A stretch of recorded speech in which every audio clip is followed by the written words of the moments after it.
दोस्तों आपने ये न्यूज अक्सर सुनी होगी कि एक ही प्लॉट को कई लोगों को बेच दिया गया, यानी कि एक ही प्लॉट की रजिस्ट्री कई लोगों के नाम हो गई। जानिए दोस्तों, ऐसा फ्रॉड आजकल मार्केट में बहुत चल रहा है। आप इनसे कैसे बच सकते हैं, सबसे पहले मैं आपको बताऊंगा कि ये फ्रॉड असली में होता कैसे है। प्रॉपर्टी का फ्रॉड जो है ये असल में होता कैसे है। सबसे पहला कि प्लॉट को 2 से 4, 5, 6 लोगों को बेच दिया जाता है और ऐसी प्रॉपर्टी को सिलेक्शन करने के लिए सबसे पहला ऐसी प्रॉपर्टी, कोई भी स्कैमर जो होगा वो ऐसी प्रॉपर्टी को सिलेक्ट करेगा जिसको प्रॉपर्टी पे ज्यादा कोई लोग ध्यान ना दे रहे हो, या उसका ओनर जो हो वो वहां पे रहता ना हो, या वहां पे बार बार विजिट ना करता हो, और या फिर उसके फैमिली में कोई उस प्रॉपर्टी को लेके डेप्यूट चल रहा हो। तो जो भी स्कैमर होता है वो सबसे पहले ऐसी प्रॉपर्टी को ही टारगेट सेक्शन करता है और उसके बाद ही इसी प्रॉपर्टी को कई लोगों को फर्जी तरह से रजिस्ट्री करवा देता है। आपके साथ ऐसा ना हो दोस्तों, इसलिए मैं आपको आज पूरी डिटेल बताऊंगा कि कैसे आप बच सकते हैं इन चीजों से। प्रॉपर्टी फ्रॉड में सबसे पहले काम आता है वो होता है फेक डॉक्यूमेंट, फेक आधार कार्ड, फेक पैन कार्ड और एडिट पावर ऑफ अटॉर्नी का यूज करके एडिट रजिस्ट्री पेपर तैयार किए जाते हैं जो कि बिल्कुल ओरिजिनल लगती है। और दोस्तों लोकल नेटवर्क भी सेट करना होता है इसमें, कि फ्रॉडर क्या करता है, अकेला नहीं होता कभी, वो उसके साथ फेक विटनेस होंगे और फेक डीड बनेगी उसकी, और प्रॉपर्टी को अर्जेंसी सेल दिखाते हुए उसको बताया जाएगा कि ये बहुत प्रीमियम प्लॉट है और इसको तुरंत सेल करना है हमें, हम इसमें आपको रजिस्ट्री का ज्यादा टाइम नहीं दे सकते। और तीसरा और सबसे मेन, जहां पे लोग बहुत जल्दी फंस जाते हैं इन चीजों में, कि वो बोलेगा मार्केट में जी 50 का मिल रहा है, हम आपको 35 में दे देंगे। अब यही समझ जाइए दोस्तों कि वो अपना इतना बड़ा लॉस क्यों करेगा।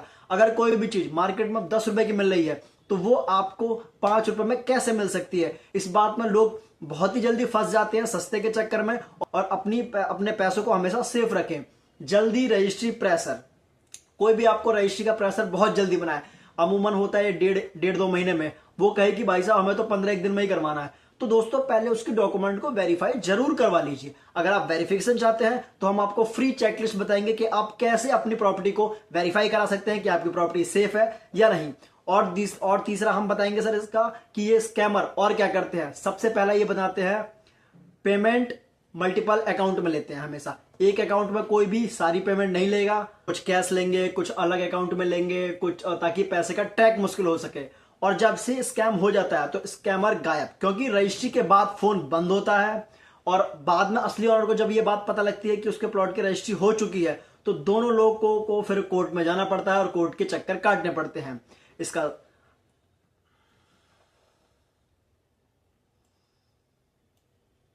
और कोर्ट केस में दोस्तों लगभग 5 से 10 साल का समय लग जाता है, बायर का फैसला फंसा रहता है और दोनों ही अटक जाते हैं।